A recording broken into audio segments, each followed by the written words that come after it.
Bonjour à tous, chers amis de Télé Louange. J'ai la joie d'être avec vous aujourd'hui à l'occasion de ce passage à Boston, à l'invitation du bishop Nicolas, à l'occasion justement de cette semaine qui prépare la Pâque et ce séminaire qui a été dénommé La Passion, les 7 dernières paroles de Jésus. Et je vais vraiment bénir le Seigneur pour cette occasion que nous avons aujourd'hui de partager avec vous cette occasion. Et je saisis aussi l'occasion pour vraiment remercier toute l'équipe de Télé Louange qui fait un travail formidable et je pense que c'est une équipe dynamique. Je l'ai déjà dit ici, mais c'est la réalité, qui fait un travail formidable et qui mérite vraiment d'être soutenu. Et aujourd'hui, nous avons donc cette opportunité de partager la parole de Dieu avec cette première parole du Seigneur sur la croix. Père, pardonne-leur, car ils ne savent pas ce qu'ils font, dans Luc 23, verset 34. Et nous voulons tout d'abord commencer à prier le Seigneur afin qu'il nous conduise dans ce temps d'échange. Et après cet enseignement, si tu as des questions, si tu as des interrogations, des commentaires, je t'invite à le faire via justement la chaîne YouTube ou à travers les différents réseaux sociaux de la chaîne Télé Louange ou tous les éléments qui te seront indiqués. Et nous prions vraiment que le Seigneur te conduise, te bénisse dans ce moment. Père Céleste, nous bénissons ton Saint-Nom alors que tu nous donnes l'occasion de nous réunir à cette occasion-ci autour de ta parole. Père, viens par ta parole te révéler, viens par ta parole nous conduire et que le nom de Jésus-Christ de Nazareth soit glorifié. Amen. Nous bénissons le Seigneur. La première parole du Seigneur sur la croix, justement, il dit, Seigneur, pardonne-leur, car ils ne savent ce qu'ils font. Bien-aimés, je pense que c'est important, lorsque nous voulons parler de la passion, de montrer c'est quoi la passion. On peut trouver plein d'autres explications à la passion, mais l'explication originelle, qui vient justement du grec pathos, paskeïd, qui veut dire souffrir. C'est-à-dire s'abandonner pour justement souffrir. Et le terme la passion du Christ, qui vient du latin passio, montre justement toutes les souffrances que le Seigneur a subies au cours de la semaine sainte. Et nous sommes justement dans cette semaine qui prépare la Pâque que nous allons tous célébrer dimanche prochain. Mais avant cela, il est important de se rappeler ce que le Seigneur a fait et de se rappeler aussi de voir, de comprendre l'importance que cela prend dans la vie du chrétien. Bien-aimés, laissez-moi vous dire dans Ésaïe 53, du verset 3 au verset 10, le Seigneur Jésus est présenté comme l'homme de douleur et de souffrance. Vous voyez, lorsque vous lisez à partir du verset 3, la Bible montre comment est-ce que Jésus a été méprisé et abandonné des hommes. Au verset 4, il dit, cependant, ce sont nos souffrances qu'il a portées. C'est de nos douleurs qu'il s'est chargé. Au verset 5, vous voyez, lorsque vous lisez plus bas, le châtiment qui nous donne la paix est tombé sur lui.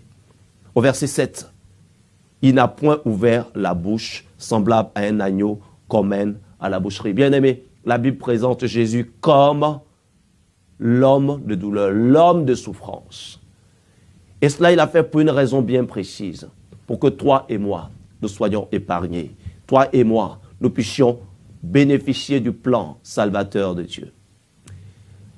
Et Jésus est aussi présenté comme un souverain sacrificateur compatissant. Dans Hébreux chapitre 4, verset 15, le Seigneur dit, l'auteur de l'épître aux Hébreux nous dit ceci, « Car nous n'avons pas un souverain sacrificateur qui ne puisse compatir à nos faiblesses. Au contraire, il a été tenté comme nous en toutes choses. » Le terme « tenté » ici renvoie à « il a subi toutes sortes d'épreuves comme nous. Il a subi toutes sortes de souffrances comme nous. Il a subi toutes sortes de difficultés, toutes sortes de douleurs comme nous. » C'est pourquoi, comme le dit la Bible, il peut aussi compatir. Bien-aimés, pour résumer rapidement sur le terme de passion, avant d'aller plus loin, pour parler justement de ce que nous enseigne le Seigneur à travers le modèle qu'il donne à la croix, simplement on peut comprendre que la souffrance, c'est un terme qui est très peu abordé dans nos églises. Très peu, nous avons eu l'occasion d'aborder ces thèmes. On aime tous un thème de genre, Dieu va te bénir, Dieu va t'élever, Dieu va t'amener dans une percée, la grâce de Dieu va se déverser sur toi. Oui, le psaume 23 termine par, oui, la grâce, et le bonheur et la grâce m'accompagneront tous les jours de ma vie. Et j'habiterai dans la maison du Seigneur jusqu'à la fin de mes jours. Oui, effectivement, c'est le lot des enfants de Dieu. Comme je l'ai dit en introduction, le Seigneur apporte nos souffrances pour que nous soyons épargnés. Mais en même temps, ce thème de la souffrance est important. Lorsque nous avons Job chapitre 33, versets 14 à 19, la Bible nous apprend que Dieu parle tantôt d'une manière et tantôt d'une autre. Et le verset 19 nous dit, par la douleur aussi, l'homme est repris. Vous savez, le Seigneur parle aussi à son peuple par la souffrance. Le tout est de savoir comment est-ce que nous gérons cette souffrance. Le tout est de savoir comment est-ce que nous tirons des enseignements de cette épreuve, de cette situation, de ce défi qui se présente devant nous. 1 Pierre chapitre 2 verset 20 nous dit qu'il est bon de supporter la souffrance lorsque nous faisons du bien. Et il dit cela, il termine en disant, c'est une grâce devant Dieu. Jacques chapitre 5 verset 13 nous dit, quelqu'un est-il dans la souffrance, qu'il prie. Ça veut dire que la souffrance n'est pas quelque chose qui est étrangère aux enfants de Dieu. Si notre maître est passé par des épreuves, notre maître est passé par des douleurs, notre maître est passé par des difficultés, notre maître est passé par toutes sortes de choses, en tant que des disciples, nous sommes aussi appelés à vivre, à connaître ces mêmes choses. C'est pourquoi il prévient ses disciples dans Luc 23, verset 31. Il dit ceci, car s'ils l'ont fait ces choses au bois vert, qu'arrivera-t-il au bois sec? Lui, Jésus, le bois vert, l'on ne l'a pas épargné. L'on a craché sur lui, l'on l'a maltraité, l'on lui a fait subir toutes sortes de choses. Mais par amour pour nous, il a accepté. Par amour pour nous, il a supporté. Et si, dans cette semaine de la Passion, le Seigneur nous amène à comprendre comment il est important pour la bonne cause, pour lui, de supporter, d'endurer la souffrance, d'endurer les épreuves. Et il nous dit que dans Luc 4, verset 40, que le disciple n'est pas plus que le maître, mais tout disciple accompli sera comme son maître. C'est-à-dire, comme notre Seigneur est passé par la souffrance, et comme aussi il est demeuré dans l'amour, il a montré l'exemple parfait en ne maudissant pas. Au contraire, en bénissant, en apportant justement le bel exemple, tel aussi, comme des disciples, comme le maître, nous sommes appelés aussi à suivre cette trace, suivre cet exemple. Nous voulons maintenant aborder le thème de Jésus à la croix. Quel exemple il a montré? Malgré toute cette douleur qu'il a subie avant d'aller à la croix. Dans Luc 23, verset 34, il dit ceci. Père, pardonne-leur, car ils ne savent ce qu'ils font. Bien-aimés, à la croix, Jésus a intercédé pour les Romains. Vous savez, lorsque vous lisez toute l'histoire de la crucifixion, la Bible nous apprend que Pilate et Hérode, qui étaient des ennemis, ce jour-là, se sont accordés. Ils sont accordés sur le même verdict qui est qu'il est innocent, mais en même temps pour satisfaire les exigences des souverains sacrificateurs. Comme ils avaient pris l'habitude de libérer un prisonnier à cette occasion, ils ont accepté, bien que Jésus soit trouvé innocent, de le livrer. Mais Jésus a prié pour les Romains. Jésus a prié aussi pour les chefs religieux qui ont réclamé sa mort pour que le peuple soit épargné. Prophétiquement, ils ne savaient pas qu'ils étaient accompli un projet de Dieu. Jésus a prié pour les chefs religieux. Et Jésus a prié aussi pour la foule. Vous savez, cette foule nombreuse qui suivait Jésus, qui a vu tous ces miracles. Mais cette même foule qui s'est retournée et qui a dit crucifie-le. Nous voulons Barabbas, nous voulons que tu nous libères Barabbas et que tu crucifies Jésus. Jésus à la croix a pris ta place, toi et moi. Nous étions des Barabbas, des meurtriers, des personnes qui étaient dignes de mort. Mais Jésus a pris notre place. À la croix, Jésus a intercédé pour nous tous. À la croix, Jésus, dans cette déclaration, Père, pardonne-leur car ils ne savent ce qu'ils font. Le Seigneur nous révèle trois choses. Et nous voulons parler du Père.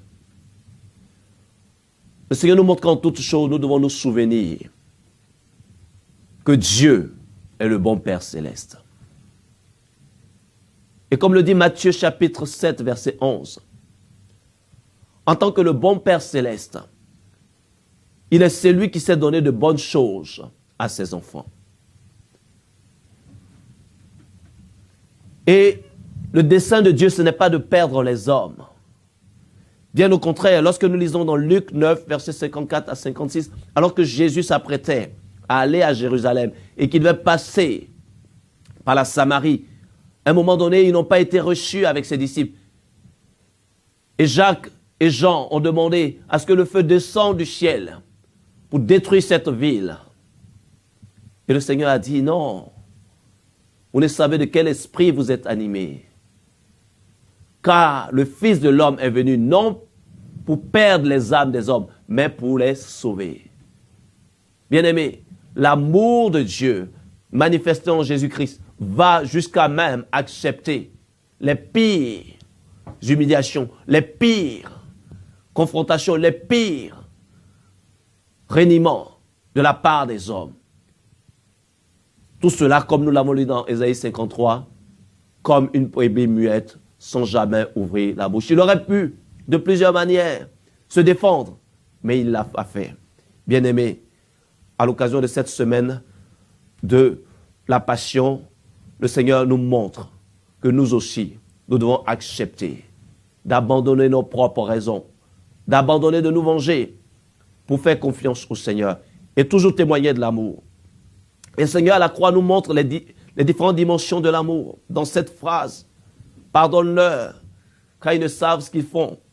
Le Seigneur montre ici la dimension verticale de l'amour, qui est reprise aussi dans la prière qu'il a appris à ses disciples, dans Matthieu 6, verset 12, où il dit, pardonne-nous nos offenses, car nous aussi, nous pardonnons à ceux qui nous ont offensés. Justement, en disant, pardonne-leur, car ils ne savent ce qu'ils font, il demande au Père de faire descendre sa grâce, son amour vertical, pour justement libérer ces personnes-là, comme nous l'avons dit les Romains, les chefs religieux juifs, le peuple, de cette malédiction. Mais aussi, à travers cette phrase, il montre la dimension horizontale de l'amour. Jésus qui est accablé, Jésus qui est meurtri, Jésus qui est crucifié, prend quand même la peine de pardonner à ces personnes-là. Comme il nous invite aussi, nous aussi, à le faire. Dans Matthieu chapitre 18, versets 21 à 35, nous avons l'exemple de cette parabole de ce serviteur impitoyable, à qui le maître a remis ses fautes, mais qui, à son tour, n'a pas accepté de pardonner à son compagnon. Et la Bible nous dit, parce qu'il a refusé de pardonner, le maître l'a pris et l'a mis en prison. Et le Seigneur dit ici, c'est ainsi que mon Père céleste vous traitera. Si chacun de vous ne pardonne à son frère de tout son cœur. Bien-aimés, alors que nous sommes dans cette semaine, la Passion, c'est aussi la semaine du pardon. Pardonner à son frère, pardonner à sa sœur. Vous savez, le pardon, souvent, il est beaucoup plus difficile de l'accorder aux personnes qui sont proches de nous, à notre épouse, à notre époux, à notre fils, à notre fille, à notre père, à notre mère. Parce qu'on s'est dit que ces personnes sont tellement proches de nous que nous n'acceptons pas que ces personnes aient pu nous faire tout ce mal. Mais le Seigneur te rappelle qu'à l'occasion de cette semaine, tu dois toi aussi pardonner. Enfant, pardonne à tes parents. Parents, pardonne à tes enfants. Car la Bible nous dit que si nous ne pardonnons pas de tout notre cœur, nous n'aurons pas de part avec lui. Et à la croix, le Seigneur nous montre aussi, quand il dit, car ils ne savent ce qu'ils font, il nous montre que nous devons, en toute chose, en toute difficulté, en toute situation, devant toute épreuve, ne pas nous tromper de cible. C'est pourquoi il est dit dans 1 Corinthiens 2, versets 7 à 8, que si les chefs de ce siècle avaient connu Jésus, ils ne l'auraient pas crucifié. Ils ne l'auraient pas crucifié. Donc, c'est-à-dire que c'est par ignorance qu'ils ont agi. Le Seigneur nous montre ici qu'en toute situation, il faut savoir relativiser. Il ne faut pas se fixer sur la situation pour chercher à régler un compte, pour chercher absolument à obtenir justice. Bien au contraire. Le Seigneur dit, ils ne savent ce qu'ils font. Ceux qui te font du mal, ceux qui te font souffrir. Bien-aimé, si l'amour de Dieu était dans leur cœur, ils ne le feraient pas. C'est pourquoi tu dois apprendre à comprendre aussi et à avoir de la distance pour ne pas laisser ton cœur gagner par toutes sortes d'amertume. Vous voyez l'histoire du prophète Jonas au chapitre 4 du verset 10 au verset 11. Alors que le Seigneur avait fait lever sur lui un ricin et ensuite qui est mort, que le Seigneur a fait périr aussi, le prophète Jonas s'est mis en colère, au point même de réclamer la mort. Et le Seigneur lui dit, mais je t'ai envoyé vers une mission à Ninive, et tu n'as pas osé, du premier coup, accomplir cette mission. Et tu te mets en peine pour un ricin qui ne t'a pas coûté du travail. Mais moi, sache que j'ai plus de compassion pour la grande ville de Ninive, dans laquelle se trouvent plus de 120 000 hommes qui ne savent pas distinguer leur droite de leur gauche. Ça veut dire que la compassion de Dieu va jusqu'à même à excuser l'homme dans sa faute, l'homme dans ce qu'il peut faire. Si notre Dieu, notre Père Céleste est ainsi compatissant, si notre Père Céleste sait ainsi faire grâce, nous aussi, nous devons nous revêtir d'entrailles de miséricorde. C'est ce que nous dit Éphésiens chapitre 6, verset 12 à 13, qui nous dit, nous n'avons pas à lutter contre la chair et le sang. En toute situation, apprends, bien-aimé, à garder la distance. Vois derrière celui qui te fait souffrir, celui qui te fait du mal, l'ennemi qui peut être en action. Vois aussi que celui qui te fait souffrir, la Bible dit qu'on ne donne que ce que l'on a reçu. Cette personne qui te fait souffrir, c'est parce qu'elle n'a pas reçu d'amour. Mais toi, en tant qu'enfant de Dieu, tu es capable de pouvoir témoigner de l'amour. Dans cette semaine de la Passion, c'est ce que nous voulons aussi te rappeler. Et il dit au verset 13, c'est pourquoi prenez toutes les armes de Dieu. En toute situation, abandonne tes propres armes, abandonne ta propre logique, abandonne et prends les armes de Dieu, qui sont les armes de l'amour, qui sont les armes de la joie, qui sont les armes justement de ce pardon. Bien-aimés, nous voulons terminer en parlant du pardon en Christ. Comment est-ce que le Seigneur nous appelle-t-il à témoigner ce pardon? Devant toute situation de souffrance, de difficulté, d'épreuve, d'accusation. Quand tu es malmené, la Bible nous dit, prenez toutes les armes de Dieu. Et le Seigneur nous apprend à aimer, à prier et à bénir nos ennemis. C'est ce qu'il nous dit dans Matthieu 5, versets 44 à 45. Bénissez. Il dit, moi je vous dis, aimez vos ennemis, bénissez ceux qui vous maudissent, faites du bien à ceux qui vous haïssent et priez pour ceux qui vous maltraitent. Bien-aimés, nous sommes appelés à être des disciples du Seigneur. Nous sommes appelés à suivre ses traces. Ces enseignements qu'il nous donne sont les plus importants, bien-aimés. Et la Bible nous dit dans le Proverbe 4, verset 23, « Garde ton cœur plus que toute autre chose, car de lui viennent les sources de la vie. » Bien-aimés, la source pour une ville est celle qui tient la vie. Si la source dans une ville est polluée, la mort va se répandre. La contagion, la contamination, toutes sortes de choses vont se répandre parce que la source est polluée. Et ton cœur est comme ta source. C'est ce que tu dois garder.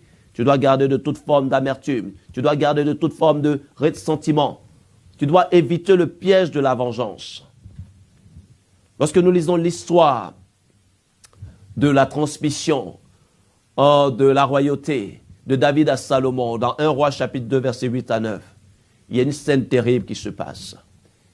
Et au verset 9 en particulier, alors que David avait juré à justement le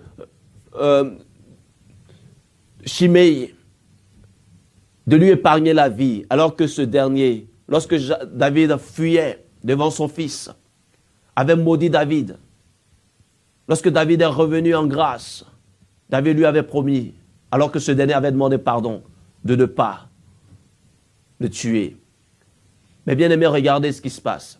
Alors que David est sur son lit de mort, et il s'apprête à partir, il s'apprête à transmettre la royauté à son fils. Au verset 9, il lui dit, maintenant, tu ne le laisseras pas impuni.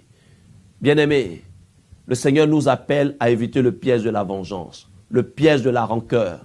Et il nous invite à pardonner et à pardonner de tout notre cœur. Et ce n'est pas à nous de prendre les héritages de vengeance. Dans nos familles, un tel a fait du mal à un tel membre de ma famille ou à un tel ami. Donc moi, à mon tour aussi, je veux m'en charger. Non, le Seigneur ne t'appelle pas à cela. C'est un piège dans lequel il ne faut pas tomber. Bien-aimés, nous parlons du pardon en Christ et nous voulons terminer maintenant